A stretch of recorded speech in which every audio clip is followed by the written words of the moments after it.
높이며 예배할 수 있도록 인도하여 주신 주님 감사합니다. 하나님, 우리 중심에 언제나 성령님의 인도함을 받으며 주님만을 바라보게 하여 주시고, 이 예배를 통하여 주님의 말씀을 듣고 선포되는 말씀 가운데에 우리의 삶이 변화되도록 하나님 인도하여 주시옵소서. 우리 모든 성도님들 주 앞에 겸손하고 낮은 자의 모습으로 설 수 있도록 하여 주시사, 주님께서 말씀하시는 가운데에 아멘으로 받아들이며 이 시간을 사모하며 주를 바라보도록 인도하여 주시옵소서. 우리가 또한 빈손으로 나오지 않고 하나님 앞에 예물을 드립니다. 이 헌금이 오직 주님의 영광을 위하여 사용될 수 있도록 하나님 인도하여 주시옵소서. 또한 이 시간 부족한 종을 붙잡아 주시고 하나님의 말씀을 선포하는 가운데에 인간의 지식이 아닌 하나님의 뜻을 전하며 하나님의 귀한 이 말씀이 선포되는 이 자리가 되도록 하나님 주의 종을 사용하여 주시옵소서. 감사드리며 예수님의 이름으로 기도합니다. 아멘. 오늘 나누신 하나님의 말씀은 고린도전서 5장 말씀입니다. 고린도전서 5장 1절에서 13절 말씀까지입니다. 우리 한 절씩 우리 서로 교독하도록 하겠습니다. 제가 먼저 보겠습니다. 너희 중에 심지어 음행이 있다 함을 들으니 그런 음행은 이방인 중에서도 없는 것이라. 누가 그 아버지의 아내를 취하였다 하는도다. 그리하고도 너희가 오히려 교만하여져서 어찌하여 통한이 여기지 아니하고 그의 행한 자를 너희 중에서 쫓아내지 아니하였느냐. 내가 실로 몸으로는 떠나 있으나 영으로는 함께 있어서 거기 있는 것 같이 이런 일 행한 자를 이미 판단하였노라. 주 예수의 이름으로 너희가 내 영과 함께 모여서 능력으로 그런 자를 사탄에게 내주었으니 이는 육신은 멸하고 영은 주 예수의 날에 구원을 받게 하려 함이라. 너희가 자랑하는 것이 옳지 아니하도다. 적은 누룩이 온 덩어리에 퍼지는 것을 알지 못하느냐. 너희는 누룩 없는 자인데 새 덩어리가 되기 위하여 묵은 누룩을 내버리라. 우리의 유월절 양 곧 그리스도께서 희생되셨느니라. 이러므로 우리가 명절을 지키되 묵은 누룩으로 말고 악하고 악의에 찬 누룩으로도 말고 누룩이 없이 오직 순전함과 진실함의 떡으로 하자. 내가 너희에게 쓴 편지에 음행하는 자들을 사귀지 말라 하였거니와 이 말은 이 세상에 음행하는 자들이나 속여 빼앗는 자들이나 우상 숭배하는 자들을 도무지 사귀지 말라 하는 것이 아니니 만일 그려하려면 너희가 세상 밖으로 나가야 할 것이라. 이제 내가 너희에게 쓴 것은 만일 어떤 형제라 일컫는 자가 음행하거나 탐욕을 부리거나 우상 숭배를 하거나 모욕하거나 술 취하거나 속여 빼앗거든 사귀지도 말고 그런 자와는 함께 먹지도 말라 함이라. 밖에 있는 사람들을 판단하는 것이야 내게 무슨 상관이 있으리오마는 교회 안에 있는 사람들이야 너희가 판단하지 아니하랴. 같이 보십니다. 밖에 있는 사람들은 하나님이 심판하시려니와 이 악한 사람은 너희 중에 내쫓으라. 아멘. 제가 LA에서 잭슨빌로 오기 전에요, 전에 있던 그 교회 원로 목사님을 자주 만나 뵙고 교제를 하였습니다. 제가 유학생서부터 17년간 그 교회에서 지내서 저를 계속해서 보시고 저를 아껴주시고 제가 목사 안수 받을 때 그 누구보다도 축하해 주시고 격려해 주셨던 목사님이신데 올해로 연세가 95이십니다. 10년 전서부터 귀가 안 들리셨던 목사님이신데 지금도 아직까지 저와 일주일에 한 번 이메일을 주고받고 있습니다. 컴퓨터를 굉장히 잘하세요. 그래서 제가 한 3-4번 방문을 했는데 3-4번 방문할 때마다 저에게 꼭 해주셨던 말씀이 있었어요. 무엇이냐면은 저에게 이 목사 목회하면서 딱 3가지만 기억하면 돼 라고 이렇게 말씀하십니다. 첫 번째는 돈 조심하고, 두 번째는 무엇인 것 같아요? 여자 조심하고, 세 번째는 무엇이냐면요, 눈에 보이는 곳에 칼하고 가위를 놓지 마 그러시더라고요. 그래서 저는 좀 당황했어요. 첫 번째가 물질을 탐내는 목회자가 되지 말고, 두 번째는 성적으로 타락하지 말고, 그리고 세 번째는 무엇이냐면요, 아무리 목사라도 순간 화가 나면은 눈에 칼이 있고 가위가 있으면은 그걸 집을 수가 있어 라고 목사님께서 말씀해 주시더라고요. 아무리 목사돼도 화가 나면 순간 큰 실수를 할 수 있으니까 집에서도 그렇고 교회에서도 그렇고 눈에 보이는데 칼이나 가위를 놓지 마, 이렇게 말씀을 하셨습니다. 치매가 있으신 건 아니셨는데 볼 때마다 저를 붙잡고 돈, 여자, 그리고 칼 조심해. 그럴 때마다 사모님께서 옆에서 주책이라고 막 목사님을 이렇게 막 툭툭 치시더라고요. 그리스도인의 영성 생활에 큰 도전을 주셨던 리차드 포스터라는 교수님이 계십니다. 그분이 사실 기도라는 책으로 많이 유명해지셨는데, 그분이 쓴 책 가운데에 돈, 성에 대해서 그리고 권력에 대해서 쓴 그 책이 굉장히 유명합니다. 이 시대를 살아가고 있는 그리스도인에게 있어서 가장 큰 삶의 고민이라면은 바로 이 세 가지예요. 이 누구라도 이 세 가지로부터 자유한 자들은 없습니다.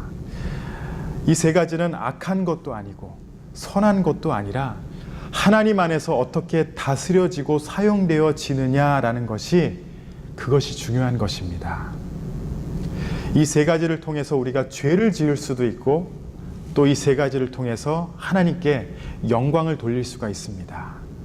교회와 성도들이 무너지고, 또한 교회에서 문제가 생겼다, 문제가 터졌다 하면은 대부분이 이 세 가지를 통해서 문제가 생깁니다.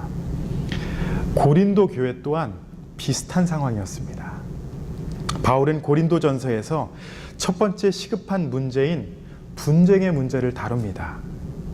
자랑하고 그 헛된 자랑으로서 누가 높고 낮고 한 것을 고린도 교회 안에서는 서로 그것을 주장하면서 다툼이 일어나고 있었어요. 그리고 두 번째 시급한 문제가 무엇이냐? 바로 오늘 말씀부터 다루는 교회의 성결성의 문제를 다루고 있습니다. 고린도 교회의 분쟁의 가장 중심에는 헛된 자랑이 있었고, 그리고 두 번째로 문제가 있었던 것이 바로 성적인 타락이었어요. 이 고린도라는 지방 자체가, 여러분, 유명한 아프로디테 신전이 있었습니다. 아주 음란한 도시였어요. 여러분에게 헐리우드 하면 어떤 그 이미지가 있습니까? 뭐 스타의 도시, 영화의 도시, 이런 이미지가 있듯이 그 당시에 고린도라고 하면은 타락한 도시, 음란한 도시, 그리고 약간 좀 야한 여성들, 좀 옷을 이상하게 입고 다니는 여성이 있다 그러면은 혹시 저 여자 고린도에서 온 사람 아니야? 라고 성경에는 기록되어 있지 않지만 역사적으로 그런 기록 자체가 있다라고 합니다. 그만큼 고린도 하면은 음란한 도시, 성적으로 타락한 도시였다라고 주장을 합니다. 아마도 고린도 교회에 있던 그 성도들은 예수를 믿기 전에 성적으로 타락한 것이 너무나도 자연스러웠고, 음란한 그런 행동을 하는 것이 그들에게는 그냥 일상생활의 자연스러운 것, 그것으로 여기고 살았을 것이에요. 그들이 신앙생활을 하면서 많은 영적인 은사들이 있었고, 그것으로 말미암아 자랑을 하며 교회 안에서 이것이 진리야, 이렇게 행해야 돼 라고 서로 이렇게 얘기하면서 살았습니다. 그런데 그 가운데에 육체적으로 타락하는 것에 대해서는, 그러한 죄에서는 지적하지 못하고 서로 숨기며 쉬쉬하고 있었던 것이 바로 고린도 교회의 현실이었습니다. 오늘 본문 가운데 바울이 지적하는 것은요, 바로 이러한 음란한 죄를 저지르며 자신의 육신을 더럽히고 있었던 그런 고린도 교회 성도들을 향하여 그들에게 타락하지 말아라 지적을 하고, 또 자신이 아닐지라도 그러한 범죄에 대해 교회가 적당하게 눈 감고 넘어가려는, 타협하려는 그 자세를 지적하고 있습니다. 그 당시에 고린도 교회의 이 심각한 문제는 사실 오늘날 우리 교회 안에서도 고민해야 될 문제인 줄로 믿습니다. 어쩌면 우리는 고린도 교회보다 더 음란한 세대 가운데 살아가고 있습니다. 우리가 살고 있는 이 청교도의 땅이라고 불리는 미국에서 여러분, 지금은요, 성에 대한 문제로 타락해서 이제는 동성애자들을 정상적으로 여겨야 되는 그런 나라가 돼버렸고요. 우리는 그것에 대해서 지적할 수 없는 그런 사회에서 살고 있습니다. 우리 사랑하는 성도 여러분, 우리 신앙 공동체는, 이 교회는요, 거룩한 공동체예요. 바울의 오늘 본문을 중심으로 이러한 음란 세대를 살아가고 있는 고린도 교회 성도들에게, 그리고 동일하게 이 세대를 살아가고 있는 우리 교회에게 선포하고 있는 것이 바로 너희는 거룩하라입니다.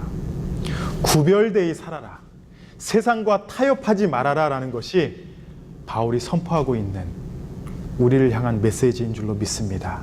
우리에게 거룩하라라고 명령하시는 주님의 음성을 듣고 교회의 거룩함이 무엇인지를 깨닫고 은혜 받는 시간이 되시기를 바랍니다. 아멘. 첫 번째로 바울은요, 고린도 교회를 향하여 음란한 죄로부터 거룩하라라고 말합니다. 특별히 1절 말씀을 보시면은 고린도 교회 안에서 이방인들도 범하기 어려운 심각한 그런 음란한 죄가 있는 것을 지적하고 있습니다. 1절 말씀을 한번 보시겠습니다. 너희 중에 심지어 음행이 있다 함을 들으니 그런 음행은 이방인 중에서도 없는 것이라 누가 그 아버지의 아내를 취하였다 하는도다. 이렇게 말해요. 교회 안에서 밖에서도 정말 범하기 힘든 그런 죄가 고린도 교회 안에 있었대요. 그것이 무엇이냐? 아버지의 아내를 범한다라고 말합니다. 이렇게 표현하는 것은요, 어머니를 말하는 것이 아니라 계모를 말하는 것이에요. 아버지의 첩을 말하는 것입니다. 신명기를 보시면은 12개의 혐오스러운 저주 중에 하나가 무엇이냐면은 계모와 구합하는 자는 그 아비의 하체를 드러내었다라고 합니다. 이 혐오스러운 범죄자는 어떻게 처벌해야 되냐? 그 자를 끌어내어 돌로 쳐 죽이라라고 말합니다. 그런데 그러한 범죄가 고린도 교회 안에 있었다라는 것이에요. 그런데 더 큰 문제는 교회에서 그런 사람이 있는데도 불구하고, 그것을 알고 있는데도 조용히 그냥 덮고 넘어가는 거예요. 쉬쉬하고 있었던 것입니다. 바울은 그 당시에 고린도에 있었던 것이 아니라 고린도에서 한 300마일 떨어져 있었던 에베소에서 이 고린도전서를 기록합니다. 멀리서 그 얘기를 듣고 바울이 난리가 난 겁니다. 어떻게 교회 안에서, 거룩해야 되는 그 교회 안에서 하나님의 말씀을 알고 은사를 주장하고 있는 너희들이 이러한 죄를 범하고 조용히 그것을 덮고자 하느냐. 바울이 안타까워하며 당황해하며 바로 이 글을 쓰고 있었던 것입니다. 구약 성경에 다윗의 아들 중에 압살롬이 있습니다. 압살롬이 아버지 궁을 점령한 다음에 다윗을요, 어떻게 죽이려 하고 자기가 그 왕위에 오르려 하면서 잠시 그 궁을 점령합니다.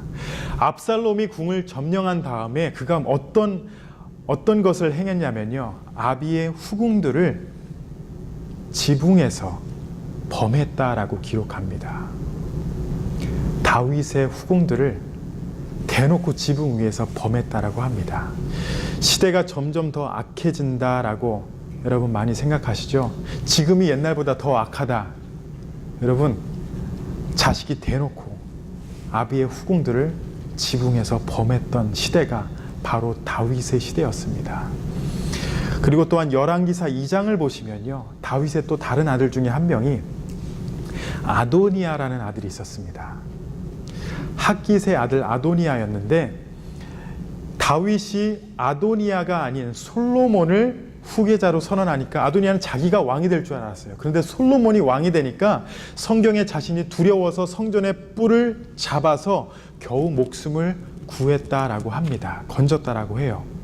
그랬다가 그냥 넘어간 것이 아니라 이 아도니아가 어떤 행동을 하냐면은 솔로몬의 어머니인 밧세바를 찾아가서 한 가지를 청합니다. 무엇이냐면은 다윗이 죽기 전에 나이 들어서 그의 몸을 따뜻하게 하기 위하여 수넴 여인 아비삭이라는 수종을 들고 있었습니다. 그러니까 첩을 한 명을 들었었어요. 그런데 아들인 아도니아가 밧세바에게 가서 나에게 그 아버지의 첩을 나에게 주십시오. 내가 아내로 맞을 수 있도록 나에게 주십시오. 이렇게 한 가지를 청합니다. 아버지의 아내를 대놓고 요구를 한 것입니다. 그런데 솔로몬이 비록 어린 솔로몬일지라도 그 얘기를 듣고요, 분노함 가운데 아도니아를 끌어다가 죽여버립니다. 형을 잡아 죽여버려요. 아니, 어떻게 그렇게 잔인할 수가 있어요? 여러분, 그렇게 생각할 수 있지만 솔로몬은 하나님의 말씀 앞에서 아도니아가 지금 어떤 생각을 갖고 그렇게 말한 것인지를 알았기 때문에 잡아 죽여버립니다. 그런데 그 당시에 왜 이러한 일들이 벌어졌냐면요, 아버지가 죽게 되면은 거의 모든 재산이 자식에게 돌아가는 것이 아니라 누구에게 돌아가요? 아내와 후궁에게 돌아갑니다. 그러니까 이 아도니아는 어떤 생각을 한 거냐면은, 내가 아버지의 후궁을 데리고 있으면은, 첩으로 그 사람을 내 아내로 데리고 있으면은 그 후궁이 받은 모든 재산이 누구께 돼요? 아도니아께 되기 때문에 그 여인을 자기 아내로 맞으려고 한 겁니다. 솔로몬은 그걸 알았기 때문에, 그런 악한 마음을 알았기 때문에 비록 형이지만 잡아 죽입니다. 아마도 바울이 말하는 고린도 교회 또한 이러한 상황 때문에 타락하는 경우가 있었을 것입니다.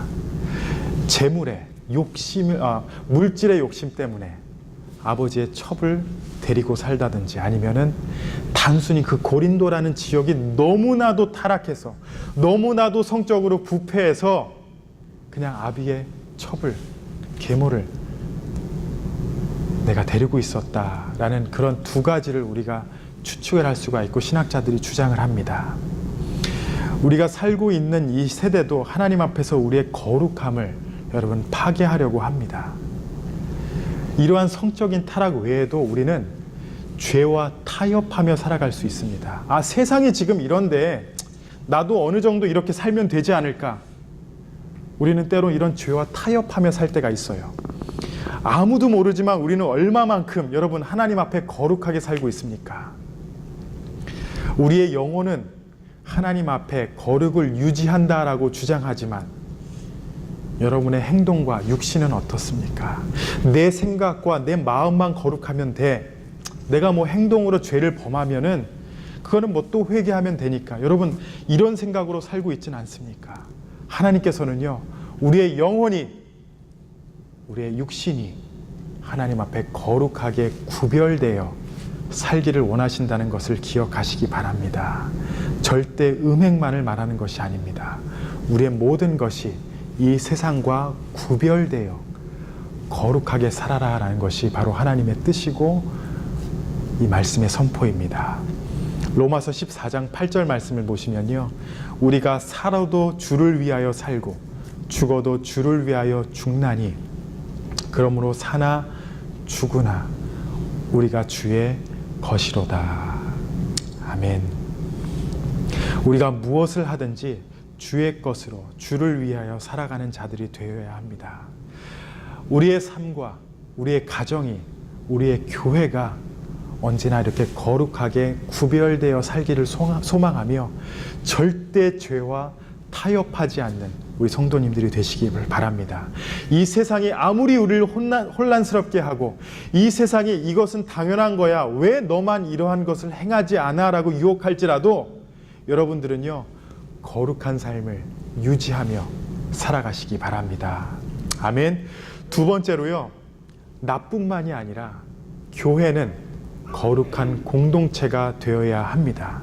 바울이 음행한 죄를 범한 자를 향하여 꾸짖는 것보다 더 초점을 맞추고 있는 것이 무엇이냐면요, 왜 교회가 이러한 자를 알면서도 그냥 놔두냐 이거예요. 왜 죄를 드러내지 않고 그가 회개하도록 인도하지 않냐 이겁니다. 2절 말씀을 보겠습니다. 그리하고도 너희가 오히려 교만하여져서 어찌하여 통한이 여기지 아니하고 그 일 행한 자를 너희 중에서 쫓아내지 아니하였느냐. 계모를 범한 끔찍한 그 죄를 범했는데도 그 범한 자를 어떻게 쉬쉬하면서 덮어주고 있느냐 이거예요. 그렇게 너희가 은사가 있다, 방언을 한다, 기적을 이룬다 하면서도 그 죄를 범한 자를 어떻게 가만 놔둘 수 있냐 이거예요. 이 문제를 놓고 많은 신학자들이 무엇이라 하냐면요, 그들은 교회의 많은 일에 공헌을 하며 많은 어려움을 당하는 성도들을 돌보아 주던 사람일 수가 있다 이거예요. 교회는 그를 치리하지 못했고 오히려 쉬쉬했다라는 것입니다. 그 죄를 범하고 있었던 사람은 아마 교회에 헌금을 많이 하고 있었던 사람일 수가 있다 이거예요. 그리고 선한 일을 많이 뒤에서는 그런 일을 범했다 할지라도 겉으로는 구제를 많이 하고 성도들 앞에서는 선하게 행동하고, 그러니까 교회에서 그를 인정할 수밖에 없고 그가 내는 헌금 때문에 그를 치리하면 교회가 흔들릴 수 있기 때문에 인간적인 판단으로 그를 놔두고 있었다라는 것이에요. 우리가 잘 알다시피 이러한 문제가 고린도 교회뿐만이 아니라 지금 우리 교회가 겪고 있는 현실입니다. 저 사람이 교회에 헌금하는 게 많기 때문에, 겉으로 보기에 선하기 때문에, 뭐 그거 하나 빼놓고는 모든 게 완벽할 수 있기 때문에 목사와 교회 리더들이 그들을 가만 놔두고 죄에 대해서 지적하지 못하고 있는 것이 바로 지금 우리가 겪고 있는 교회들의 현실의 모습입니다. 여러분, 우리가 잘 알고 있는 미투 문제 있죠, 한국에. 한국에서는 그게 난리라고 합니다. 연예계에서도 그렇지만 여러분, 교회에서도요, 몇 년 전서부터 교회에서 목사들이 성도들을 통해서 성추행을 하고 그것들이 다 지금 나타내고 있습니다. 그런데 옛날에 그것을 왜 감추었냐 하면은, 이게 드러나면 목사가 흔들리면 교회가 휘청하기 때문에 장로님들이 쉬쉬하고 그냥 목사님 하지 마십시오, 목사님 이제 좀 조심하십시오, 그 성도에게 이제 좀 성도 보고 교회를 나가라는 그런 주장을 더 했던 것이 바로 한국 교회의 현실이었어요. 그런데 교회가 거룩하다라는 것은 교회가 성장하고 겉으로 보기에 그런 교회다운 모습이 나타나는 것이 아니라, 교회는요, 거룩해야 돼요. 거룩해야 하는데 왜 죄를 숨기고 왜 죄가 나타나도 그것을 그냥 쉬쉬하면서 없었던 것으로 여기려 하는가? 지금 그 죄들이 다 드러나고 있습니다. 대형 교회 목사님들이 전에 그렇게 성추행을 했다는 것이 다 드러나고 있습니다. 바울은 이러한 죄악에 대해서 쉬쉬하는 모습을 보면서 본문 6절에 누룩으로 표현하고 있습니다. 6절부터 8절 말씀을 한번 보시겠습니다. 너희가 자랑하는 것이 옳지 아니하도다. 적은 누룩이 온 덩어리에 퍼지는 것을 알지 못하느냐. 너희는 누룩 없는 자인데 새 덩어리가 되기 위하여 묵은 누룩을 내버리라. 우리의 유월절 양 곧 그리스도께서 희생되었느니라. 이러므로 우리가 명절을 지키되 묵은 누룩으로도 말고 악하고 악의에 찬 누룩으로도 말고 누룩이 없이 오직 순전함과 진실함의 떡으로 하자. 여러분, 누룩은요, 아무리 작은 양이라도